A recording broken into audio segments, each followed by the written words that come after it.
What's going on, everybody? Skilled here, and today we are reviewing Yu-Gi-Oh! The Sacred Cards for Game Boy Advance. Okay, as a quick note, when judging all parts of the game, I did take into account what the competition had been releasing during this same year. So let's jump right into the review. The graphics shown in-game are interesting. The sprites used while walking around are above average, and the game world textures are well done.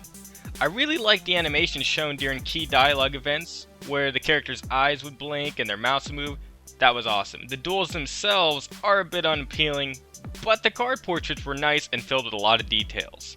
The music in-game is simply excellent. The boss battle music was really nice, and it always fit the situation. It honestly made the game feel much more appealing, and I really have nothing negative to say about it. Honestly. Alright, so when the game starts out, you'll find it very easy. And for the first 10 to 15 duels, you have virtually no chance of losing. The game does ramp up in difficulty, but not really in the way I think it intended. The game uses a strength versus weakness system, but you don't really figure that out until you watch your clearly superior card just get obliterated by the worst cards in the game. It honestly sucks at first, but when you start to learn the system, it adds a new layer of strategy to the game. Then the game ramps up in difficulty again, except by this time you have discovered the potential of trap cards, and trap cards in this game are without a doubt overpowered and broken. You will basically beat everyone in the game simply by using the trap cards. It overall turns, it just weakens the whole strategy portion of the game and makes you feel like you're just going through the motions. There's a good bit of depth in game, however it fails at explaining anything and can be bothersome figuring out. There's duelist level, which is your level and limits the cards you can use. There's deck limits, which limits how many good cards you can put into your deck. There's the strengths versus weakness system that we mentioned earlier.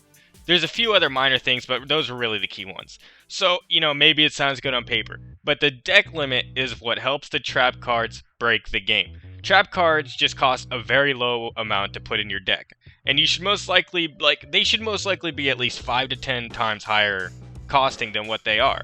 I mean, to put it into perspective, the best trap card in the game is 50 cost, and a very, very, very average, 4-star monster is 200 cost. It just makes no sense how they balance that. All in all, the whole duelist level and deck limit systems altogether just feel like it doesn't even belong in the card game. You know what I mean? It is just there to artificially boost playtime. Okay, so let's talk about the story then. If you're playing for the first time and you have no idea where to go or who to duel or what specific minor thing you need to do, the story can and probably will become split and hard to follow at times.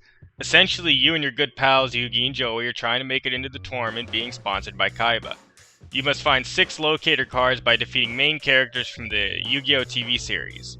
Along the way, you run into a few mysterious bumps in the road and you ultimately end up going on to make it, both Joey and Yugi. You learn the origins of the duel monsters, which are the cards themselves, and we'll figure out who the mysterious bad guy is. That's about as far as I can go without any spoilers, and really there's not much more than that. The story is pretty mediocre, you know what I mean? It's not bad, but it's nothing to write home about. Perhaps a little more meat and maybe less confusing direction overall would have really helped the story, shine brighter. So let's brush over some of what I said and see where we land. The graphics are great for the most part, though the battle graphics, could have been a little bit better, maybe a little more TLC. The music in-game was fantastic, nothing more needs to be said about that.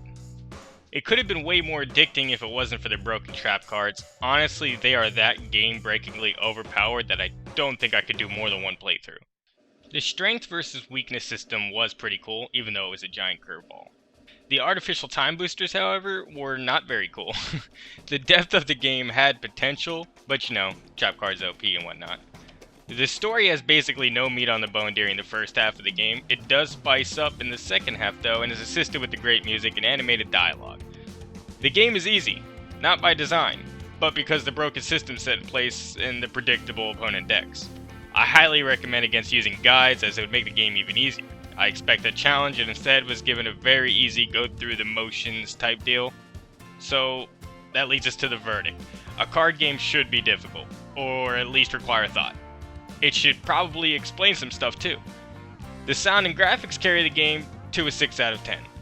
If you plan to play this game, resist the urge to fill your deck with trap cards. Avoid guides telling you what every duelist will use, and maybe you will still find some enjoyment. It's worth playing maybe a single playthrough, but just keep in mind everything I said. Anyways, that's my review for Yu-Gi-Oh! The Sacred Cards. If you agree or disagree with anything I said, please feel free to let me know down in the comments below. If you enjoyed the video, please remember that a like a day keeps the doctor away, and of course, if you subscribe, I'll love you forever. I already do love you, but I'll love you forever.